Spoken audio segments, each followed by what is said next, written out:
Hello and welcome to our presentation about how the School of Engineering applies an EFQM approach to an excellent learning journey. We first need to understand what the learning journey is.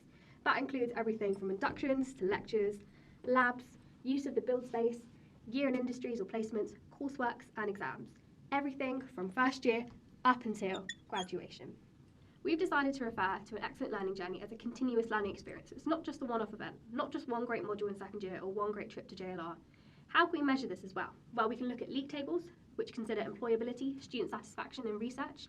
Given that we're looking at an excellent learning journey, we've decided to use student satisfaction as a measure of excellence. Here's another league table by the Complete University Guide, and we can see again that Warwick is ranking below the universities I mentioned before, with only a 75% student satisfaction rate. EFQM is the European Foundation for Quality Management, and it's a business excellence model. We're going to use this for the remainder of the presentation to show the School of Engineering how they can improve their current processes so that students feel they have an excellent learning journey. As I said earlier, there are 9 criteria, but they're governed by 3 main ones: direction, execution and results. Some other models we could have used were Six Sigma or Balanced Scorecard. However, as we can see from this table, EFQM's particular focus is on people and society's perspectives.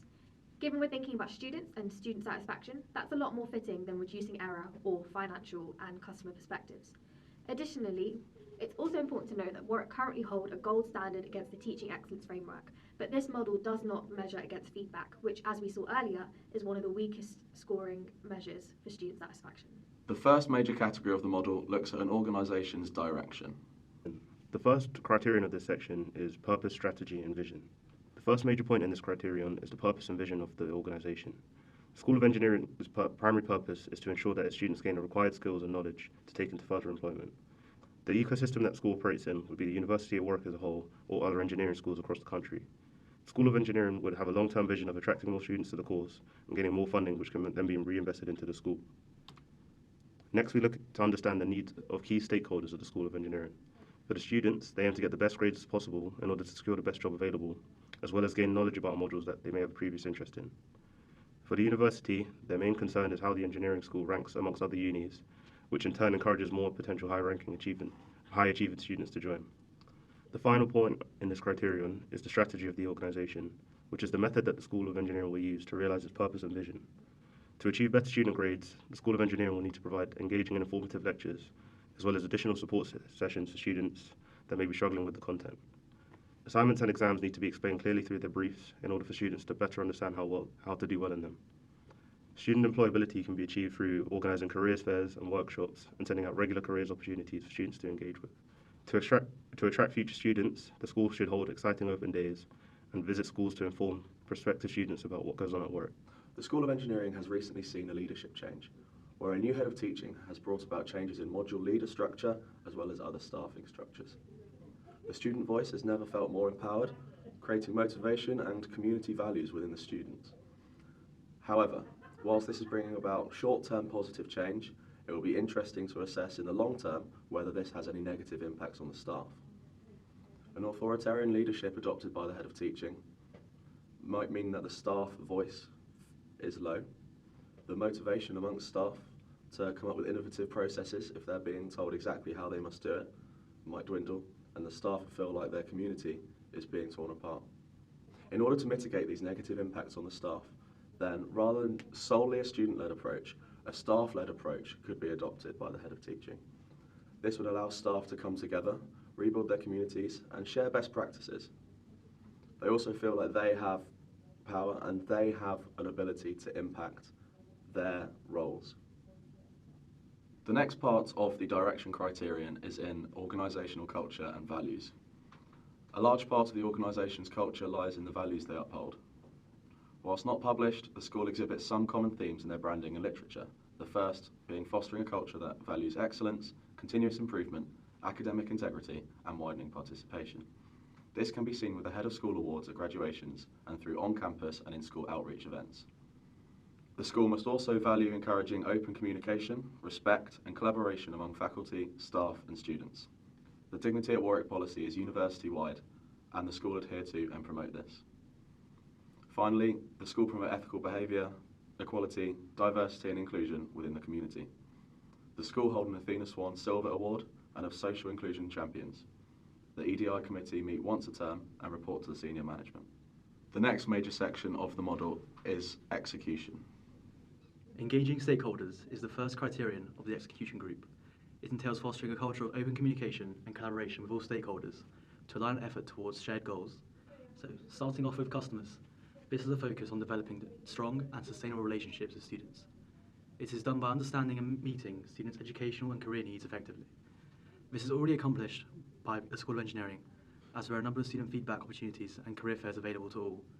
Especially in recent years, it's clear to see the positive impact of the regular student feedback and how it has positively affected the learning journey. This is evident through factors such as student satisfaction levels, which have been steadily increasing year to year.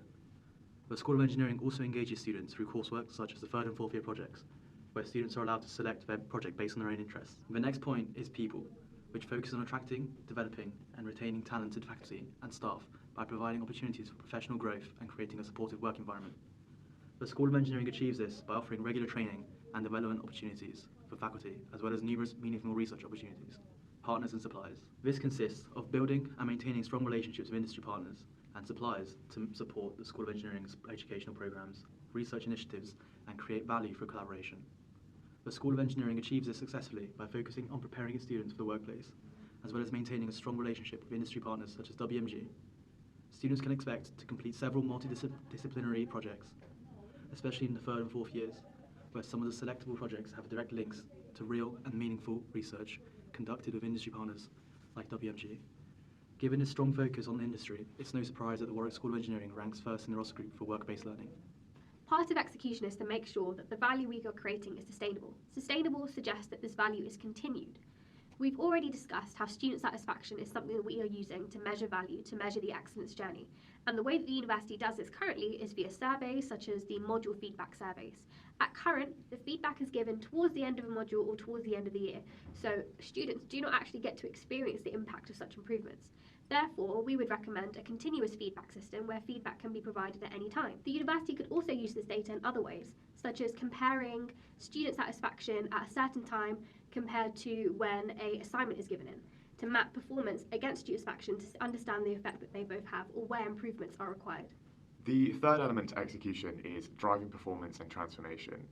This is about the organisation continuing to successfully deliver business operations while simultaneously managing changes for the future. It's split into 5 key subcategories. These are driving performance and managing risk, transforming the organisation for the future, driving innovation and utilising technology, leveraging data, information and knowledge, and managing assets and resources. Driving performance and managing risk is less relevant to the School of Engineering, so I'll go straight on to transforming the organisation for the future. Transforming the organisation for the future is all about monitoring external factors to forecast possible challenges and opportunities which may arise in the future, and then adapting the business model and organisational structure based on the forecast. In order to do this, the organisation needs to establish agile working approaches and be able to restructure in a timely manner based on future needs. Changing needs may refer to a change in the skills desired by industry, so the School of Engineering should ensure that it is aware of any changes and adapts or introduces new modules accordingly. In order to achieve this, the school should establish a practice of reviewing module content every year, as this will create agility and allow the school to quickly respond to changes in skill demand of employers to provide the best possible teaching to students. In terms of strategy and business model, the school must be aware of changes in the external climate, such as changing demographic of students. For example, changes to the proportion of international students would have a serious effect on income, and strategy would have to be modified accordingly.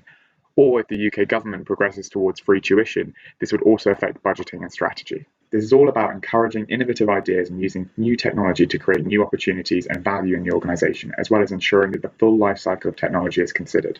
Blended learning is another way that the university takes advantage of modern technology, but another possibility would be the use of AI. Chatbots such as ChatGPT are extremely popular, and students using them is basically unavoidable, so the School of Engineering should capitalise this and find a way to incorporate AI into the teaching experience. In order to manage the full life cycle, the school should ensure that old equipment is donated to schools or colleges to support learning for younger students. Leverage data, information, and knowledge. This is all about gathering data and utilising the data to make informed decisions, as well as protecting the data that's owned by the organisation. The data that would be required by the School of Engineering includes student demographic information, desired qualities from companies, and student satisfaction.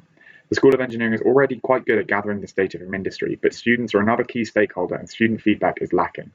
In order to achieve excellence, the School of Engineering should try to gather more feedback and summarise this data into summaries that can easily be digested and understood. This should then be discussed with staff to make informed decisions about relevant changes. Additionally, the school could make further use of its strong industry links to develop modules that deliver learning content that they would desire. And in terms of data protection and security, the School of Engineering already has robust data protection in place and protects its intellectual property well by ensuring lecture content is not available outside of University of Warwick channels, and students and researchers must transfer rights of anything they develop to the university. The final major section of the model is results. The first criterion in the results section is stakeholder perception. Customer and people perception include the feedback from students, which would be taken from module surveys, national student surveys. Our governing stakeholders would include the university, how does the School of Engineering affect Warwick as a whole, and also the government, which invests money into the university. General members of the public would want to see how the School of Engineering is performing. They'd look at online forums, see how things are run at open days. Maybe sustainability would also be considered. Are any projects in the School of Engineering focusing on sustainable solutions? Moving on to the strategic and operational performance, which is the last criterion of the results group.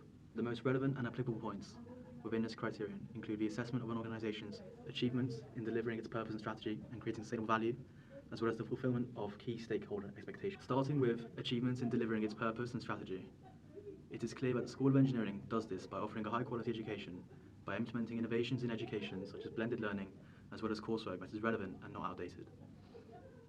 By offering truly interdisciplinary and innovative research and learning opportunities, the School of Engineering can prepare the future generations of students to tackle some of the world's most pressing problems in order to achieve the world's goals for sustainability outlined in its sustainable strategy. This can be quantified by looking at league tables as well as the factors that affect the ranking, such as research quality and the teaching excellence framework. Next is the fulfilment of key stakeholder expectations. This includes the expectations of students, staff, and industry partners. The School of Engineering ensures this fulfilment by providing students with an enriching learning experience with modules run by talented and knowledgeable staff. This makes sure that students learn the necessary skills to enhance their employability and succeed in the workplace, while satisfying the standards set by employers and industry partners. RADAR is the acronym that EFQM uses to describe the logic behind the model as it has developed to help any organisation better manage its current way of working and diagnose its current strengths and opportunities for improvement. According to RADAR, organisations need to determine the results it is aiming to achieve as part of a strategy, have in place an approach that will deliver the required results both now and in the future, deploy this approach appropriately, and assess and refine the deployed approach to learn and improve. We're now going to explore some of the challenges with the EFQM model. The first challenge of the EFQM model is its focus on business. As we're thinking about students and student satisfaction, the student interaction with the University of Warwick and with the School of Engineering is not as a business. That isn't the transaction we have. So thinking about this entire thing as a business could be harmful. Additionally, again, when we're thinking about student satisfaction, it's subjective. Satisfaction can be impacted by a number of external factors. This model expects commitment from all stakeholders. It's all about continuous improvement. And is it realistic that we can expect the continuous feedback or the continuous cooperation of all stakeholders, being student and staff and beyond? And lastly, the RADAR weightings that we've discussed, they are standard and fixed for all organisations. They disregard the individual needs, where a university, posing as a business, may have individual different needs to that of a separate European business. So, to quickly summarise our recommendations, we suggest that the School of Engineering updates the modules annually to ensure an active and agile response to changing skill demand, incorporates AI into teaching and learning by openly discussing available resources and developing modules that encourage the use of these resources, create a continuous student feedback loop and make timely decisions based on this, and also incorporate staff feedback loops and encourage sharing of best practices, setting up staff-to-staff mentoring or similar things to develop individuals for progression within the organisation, and finally identifying key values and making strategic and day-to-day decisions to align with these values. And finally, we're aware that there are some issues with the feasibility of our proposed approach.